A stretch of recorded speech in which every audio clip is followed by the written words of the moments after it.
Stand on any street corner in London today, and you'll hear a dozen languages in as many minutes. Nearly 40% of Londoners were born outside the UK, making this one of the most diverse cities on Earth. But rewind 2,000 years, and you'd find marshland along a tidal river, barely inhabited, strategically useless to anyone except the Romans. What happened in between? Invasion, fire, plague, revolution. A small trading post that became the heart of an empire. A city burned to ash and rebuilt from stone.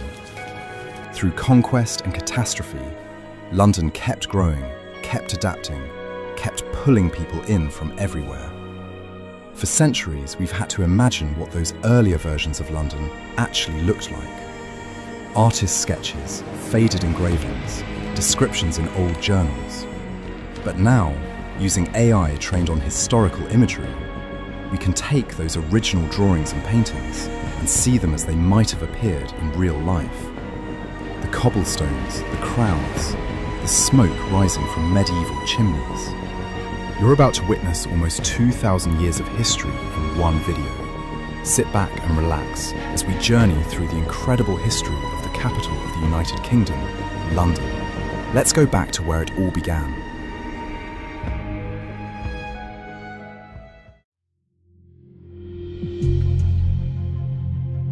The year is 43 AD. 4 Roman legions have just landed on the Kent coast and they're pushing inland.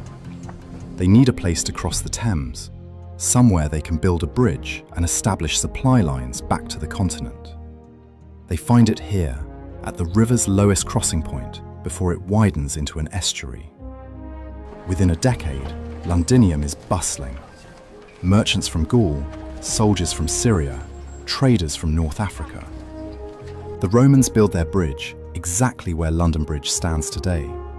Around it, a port town springs up almost overnight.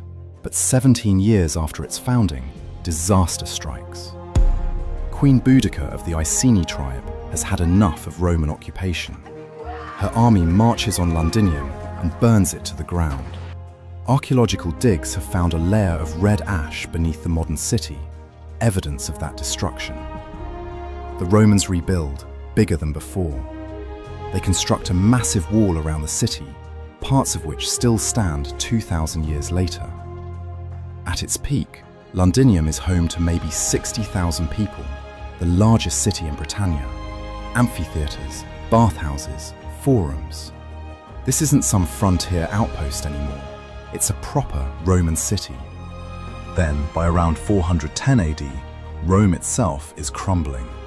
Barbarian tribes are hammering the empire from all sides, and Britain is too far away, too expensive to defend. Emperor Honorius sends word, you're on your own. The legions pull out. Without Rome, Londinium's entire economy collapses. The trade networks that brought wine from Gaul and olive oil from Spain simply stop. Roman currency becomes worthless. The merchants leave, the officials leave, the skilled craftsmen leave. Within a generation, a city of perhaps 50,000 people dwindles to a few hundred squatters living in the ruins. For the next 2 centuries, the grand buildings slowly fall apart. Roofs cave in, walls crumble, weeds push through mosaic floors. But the Thames keeps flowing, and rivers have a way of attracting new people with new ideas about what a city should be.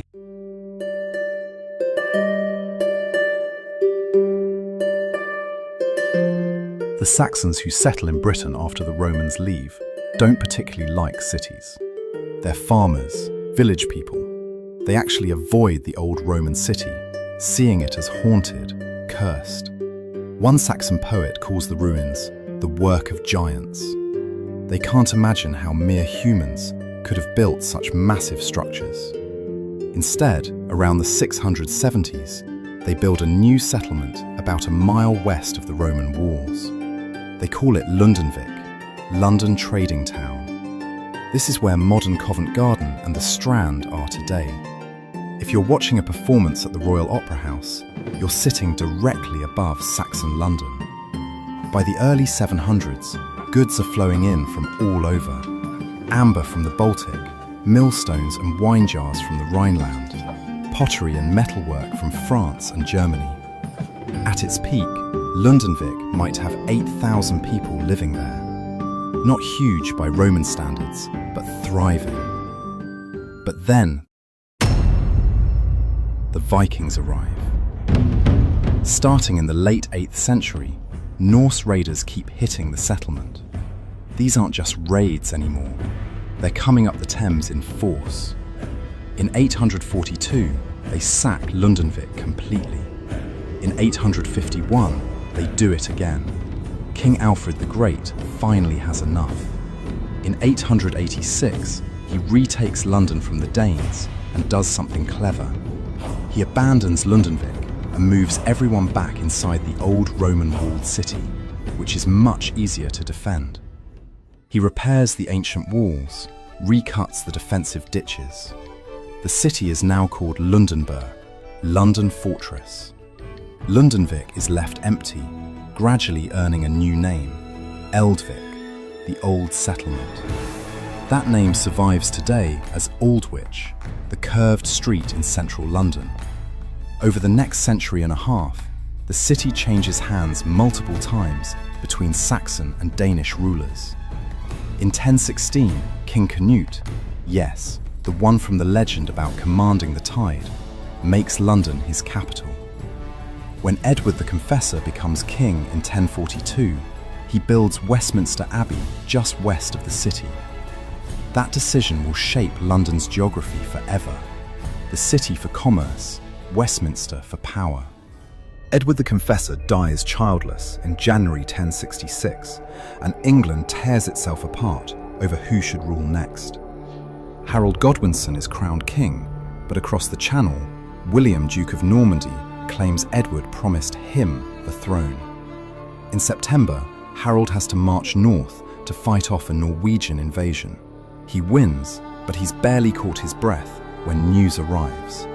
William has landed on the south coast with 7,000 Norman soldiers. Harold rushes his exhausted army south and meets William at Hastings on October 14th. By nightfall, Harold is dead, and William has won England. On Christmas Day 1066, he's crowned King of England at Westminster Abbey. The Anglo-Saxon era is over. The Normans have arrived, and they're going to rebuild England in their own image, starting with London.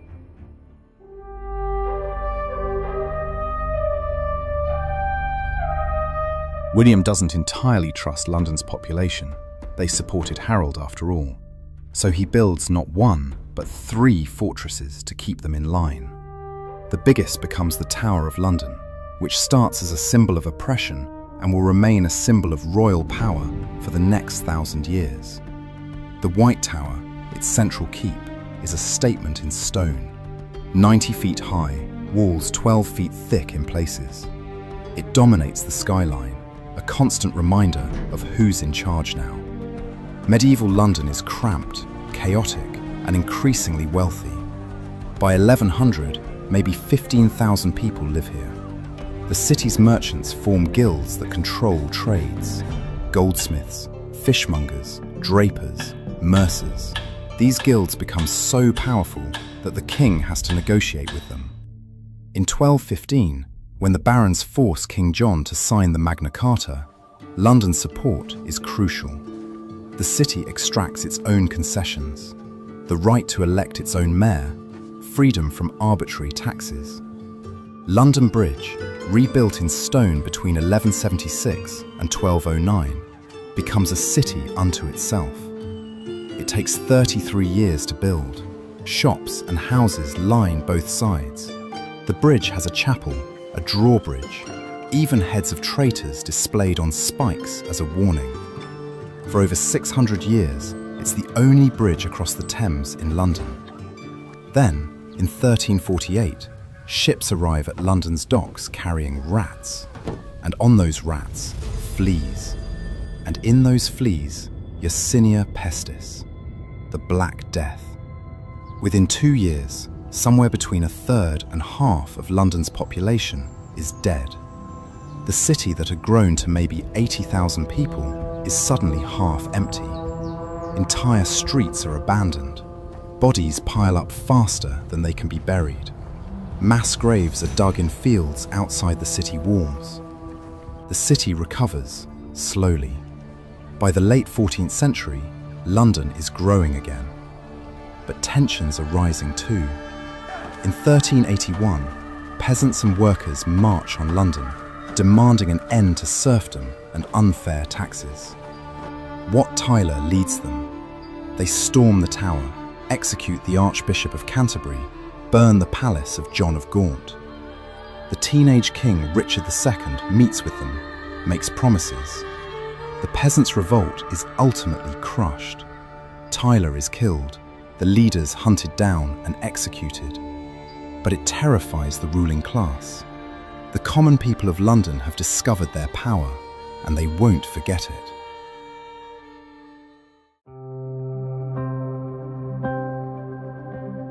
By 1500, London's population has rebounded to about 50,000. Then something remarkable happens. It explodes. By 1600, it's 200,000. By 1650, it's nearly 400,000. London becomes the largest city in Europe. Henry VIII's break with Rome in the 1530s transforms the city's landscape. Henry wanted to divorce his first wife, but the Pope refused.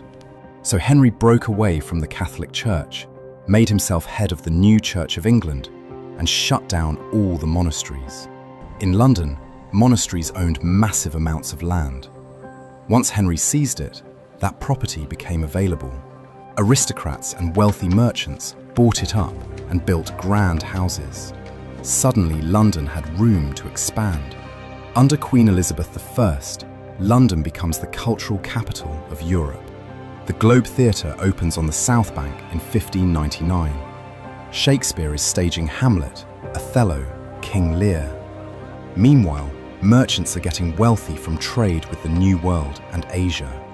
The East India Company is founded in 1600, setting the stage for empire. But London has always been vulnerable to two things: disease and fire. The city is built almost entirely of timber with thatched roofs, dried straw and reeds. Houses are packed close together, upper floors overhanging narrow streets, nearly touching across the gaps. Open fires in every building for cooking and heating. Candles everywhere. No fire departments. It's a tinderbox. Both disaster and disease strike in the 1660s with devastating effect. In 1665, the plague returns.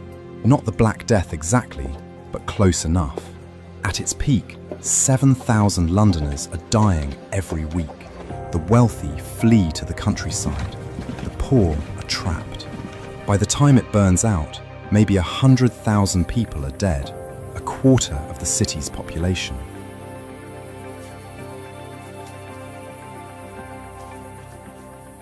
The following year, on September 2nd, 1666, a fire starts in a bakery on Pudding Lane. It's been a hot, dry summer.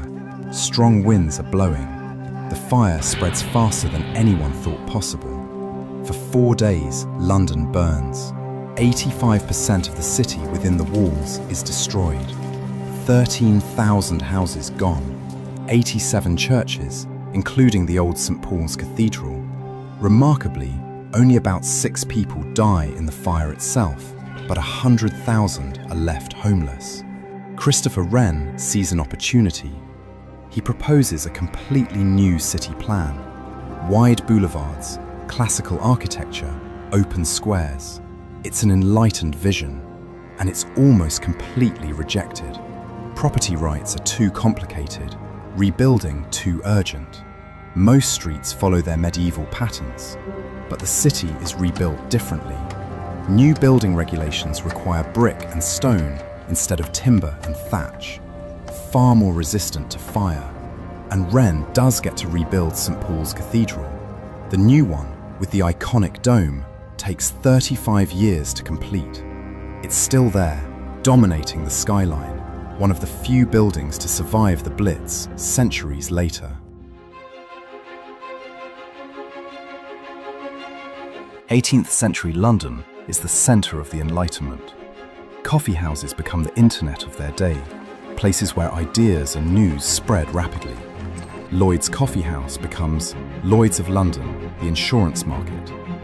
Jonathan's Coffee House becomes the London Stock Exchange. London is also becoming the capital of an empire. In 1735, Robert Walpole becomes the first Prime Minister to live at 10 Downing Street, which will remain the official residence for centuries.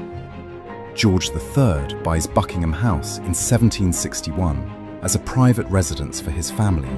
It will eventually become Buckingham Palace. The city is expanding physically too.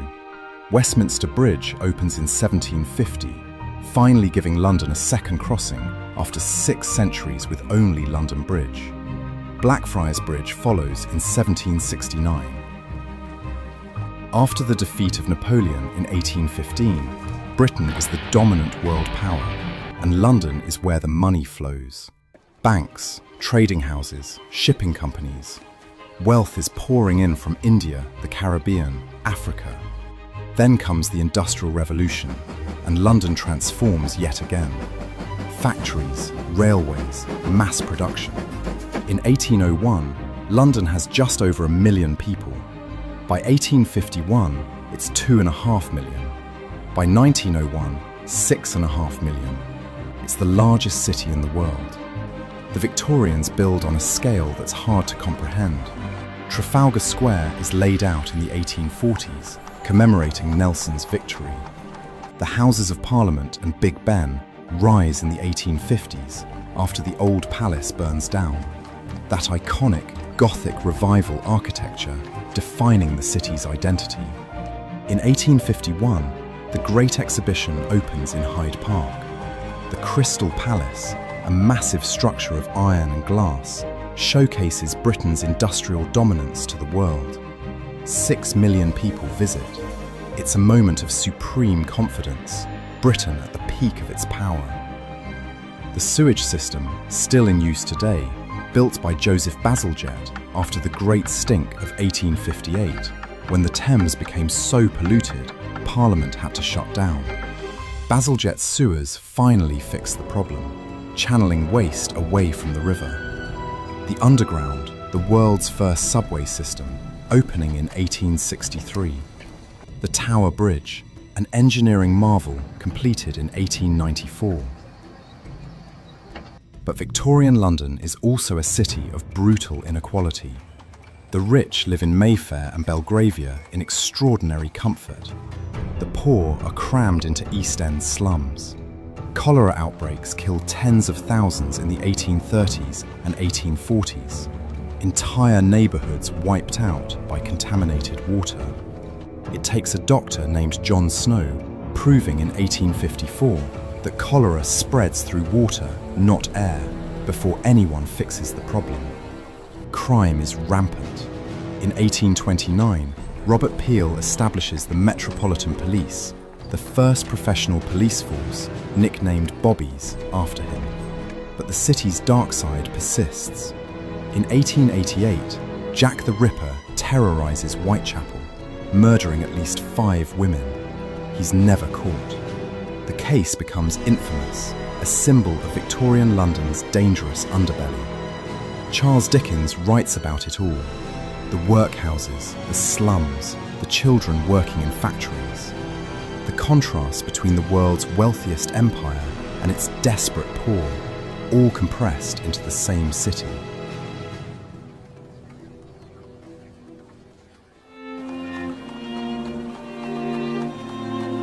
The 20th century brings London back down to earth. The First World War kills hundreds of thousands of young British men. However, London's main infrastructure survived. But the Second World War brings the war directly to the city, the Blitz. Between September 1940 and May 1941, German bombers hit London almost every night. Entire neighbourhoods are levelled. St Paul's Cathedral miraculously survives. photographs showing it standing defiant amid the smoke and flames. By the end of the war, 1 million buildings are damaged or destroyed, and almost 500,000 souls from the UK are lost.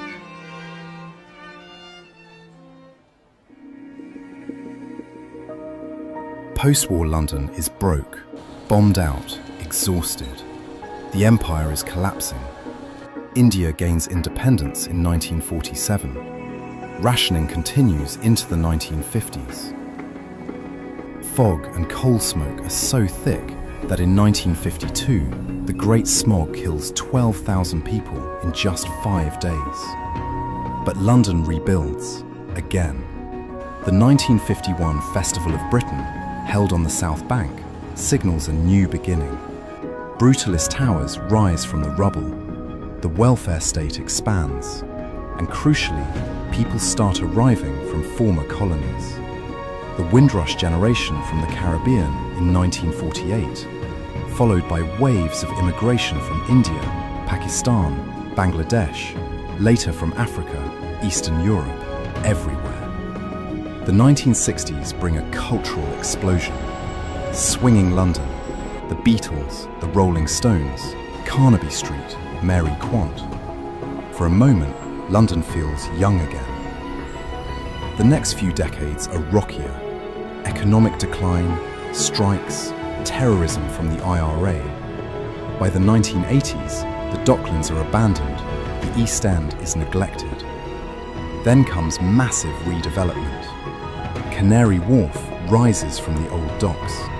The financial sector booms. London reinvents itself as a global financial centre.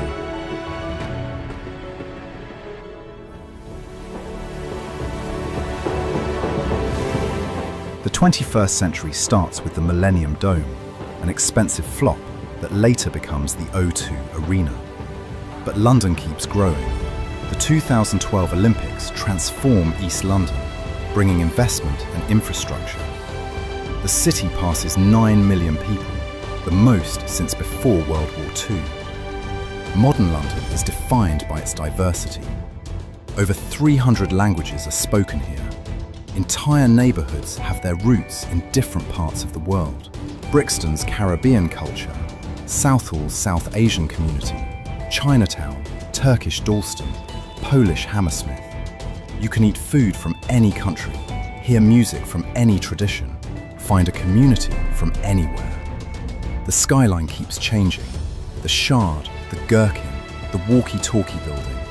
Traditional architecture sits alongside glass and steel towers. It's controversial, constantly debated, but it's happening. London has survived Roman withdrawal, Viking raids, the Black Death, the Great Fire, the Blitz. Each time it rebuilds, each time it adapts, each time it pulls in new people with new ideas. That's what makes London, London. It's messy, crowded, expensive, complicated, and it's been that way for 2,000 years. Thanks for watching. Creating videos like this takes an enormous amount of research and time. It's mainly a passion project for me, piecing together thousands of years of history into one story. If you enjoyed this journey through London's evolution from Roman marshland to global metropolis, I'd really appreciate it if you'd hit the like button and subscribe for more deep dives into history. And let me know in the comments, what city would you like to see next? As always, we'll see you in the past.